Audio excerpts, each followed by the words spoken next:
This is KCCK's Culture Crawl.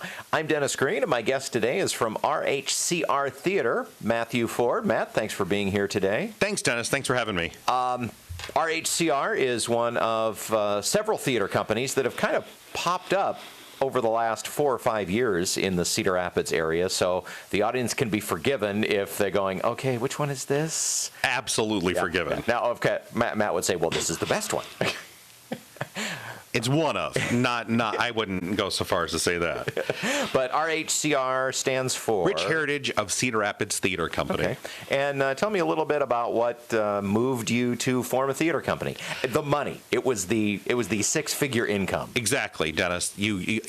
I think the interview can be over because you called me out on it. You know, every artist that gets involved in music, theater, photography, it's all about the money. No, at the time, as you mentioned, there have been a few of us crop up in the recent years, but at the time, there were only a couple different theater groups here in Cedar Rapids.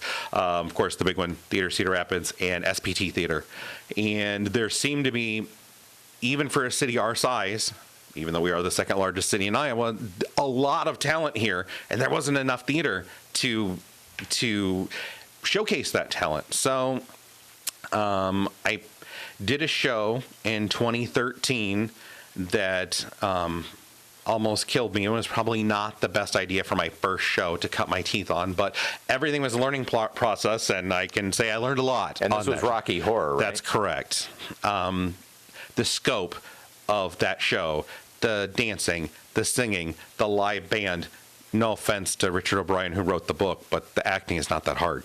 But all the aspects, the finding the venue and doing all of that. Yeah, the only simple thing with that show is Rocky's costume. Right. And Rob Merritt wore those gold lame short bikinis very, very well. So you did that. It Yes. Just about killed you, and and then you decided, well, I need to do this now 3 or 4 times a year. Well, the next year we did one show again. So this year we truly lost our minds, and we're doing 2 plays, 1 adult musical, and 2 all kids shows. So 5. Oh my! And you have a straight play coming up next weekend. Correct. A Few Good Men by Aaron Sorkin, writer of The West Wing. People will know him for many of the other TV things he has done. Sports Night, lots of great stuff. I only mention it because he's one of those writers. It's not easy for the actors to wrap their mouths and tongues around all of his wording sometimes. That's right. He does. He is very, very intricate, very interesting phrasing.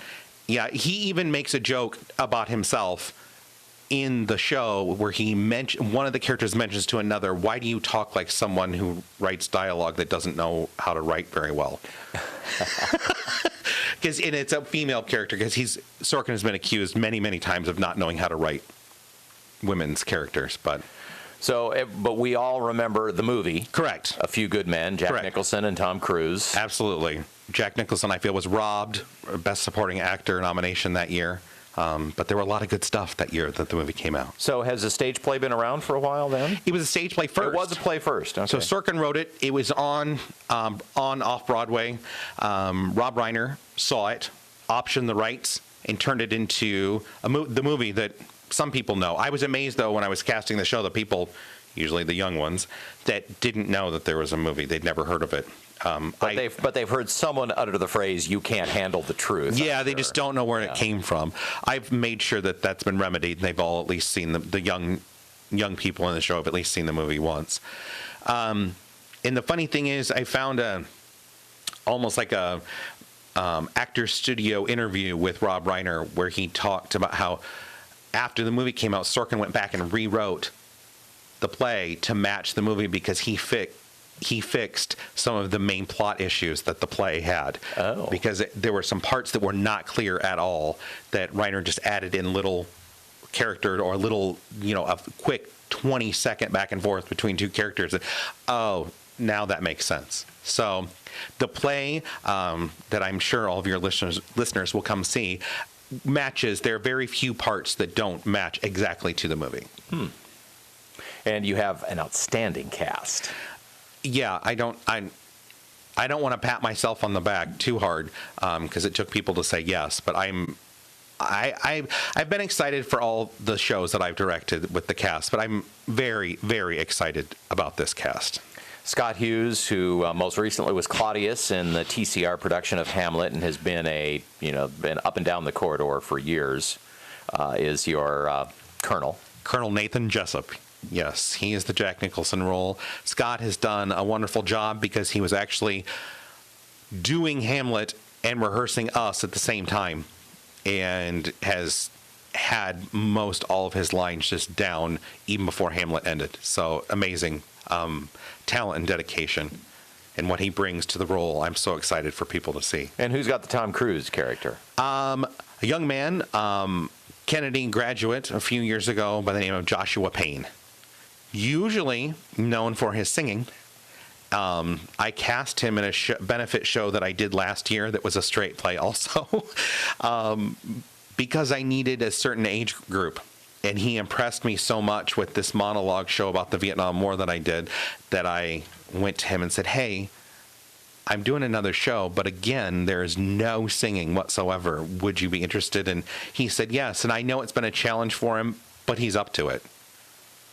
And those of us who were in the Follies a few years ago will remember Josh Payne as the fellow who backflipped right off the stage in the middle of a dance number. Luckily, he's recovered and he's fine. He can walk. Yeah. So what is now, of course, it was a play first, then it was a movie. Then they went back and fixed some stuff in the play because the movie fixed a few things. So even bearing in mind that, this movie is probably better known by reputation than actual viewing. People know a couple of critical scenes, but may not be too familiar with the movie. What is having those iconic faces and personalities associated with it? How does that inform? How do you get past that as a director? I thought that the movie was a great reference for everyone to start with, as just a reference. Scott decided he didn't want to watch the movie. So he hasn't. It's harder and it's easier because it is a stage play. So it's a little bit different than a movie. It just so happens that Josh is exactly the same height as Tom Cruise, 5'7", without lifts. But, each one of the characters has made it their own. Are there elements? Yes. But we had discussions early on, character development. I'd like to spend 1 or 2 rehearsals with everybody in the show, and I ask them questions. So tell me about Colonel Jessup. How old is he? Where did he come from? What were his parents like? Why does he have the drive that he has? And there, maybe in some interview somewhere, Sorkin says what the right answer is, but I really want to. And some actors are uncomfortable with that because they don't know what I mean. And I want them just to create a narrative, because it helps you bring that character to life. Because there's a character in the show that was played in the movie by Kiefer Sutherland that's played by a local actor, David Range. And David is not originally from Cedar Rapids. He's from down south, and David has a normal accent. Well, I said to him, he said, where do you think that Kendrick is from? And he said, well, I think he's probably from down south. Well, there is actually a reference in the show where Jessup references him being from down south. So that's interesting. Did you get that from the show? He said, no, I just think David was in the military, and he's drawing on that experience to bring this character to life. And I know I'm not going to use one of the 7 words we're not supposed to use on TV or anything, but he's a jerk. David's character is, and he's done a great job of getting that jerkiness to come across. And he has kind of an easy part that he also does not have to make the character likable. You're not supposed to like him. The audience is not supposed to like him. It's hard when you have those anti-hero characters that you're supposed to like. Scott has that challenge because I think the audience really, I do anyway, respects Colonel Jessup, but his methods and means, you're not, especially with everything that's been going on. It's ironic that, when this movie came out in the 90s, a lot of people didn't know what Guantanamo Bay, Cuba was, that we had a prison there, that we had this wall that we guarded, that the Cubans were on one side and we were on the other. Now, with everything after 9/11 and the detainees that we have there, everybody, not everybody, but lots of people know what Guantanamo Bay, Cuba is. And his methods for his means justify the end for Colonel Jessup. And so you can dislike him but respect him all at the same time. David doesn't have to worry about that. You can just, he's just a jerk the whole time. Talking with Matt Ford from RHCR Theatre about the upcoming production of A Few Good Men next weekend, first weekend in May, at Artisan Sanctuary in Czech Village in Cedar Rapids. Matt, was there anything that surprised you as you were putting this together? Anything that turned out a lot different than what you were expecting? Yeah, the costume budget. Oh. I tried to put everybody in real military clothes, and the budget that I had thought about in my head Not even close. Not even close. We've done a lot of shopping. My costumer, Stephanie Schaefer-Martinez, and myself, we've done a lot of shopping on eBay. So I'm buying from actual servicemen and women. And then Uncle Stan's has been our other resource. And that stuff is not cheap. Believe it or not, with eBay, there have been a couple contacts just because I had mentioned, hey, thanks for, agreeing to, because I didn't buy all of it. Some of it was or best offer. And when we did the or best offer, say, hey, thanks for agreeing to this lower price. I'm doing the show, and I would explain to them. And one of the pieces that we just ordered a shirt, and a Marine Corps khaki shirt. And when it came, it was a gigantic box of all different kinds of clothes. There were combat boots that still had mud in them from Afghanistan. Wow. They were, the mom, she wrote me and told me to be prepared, but I didn't know what was going to be in the box. When she found out that I was doing the show, and for the fact that I did recast 3 of the roles as women. And when this mom found out that that's what I had done, she sent me all of her daughter's Marine Corps clothing and everything she had.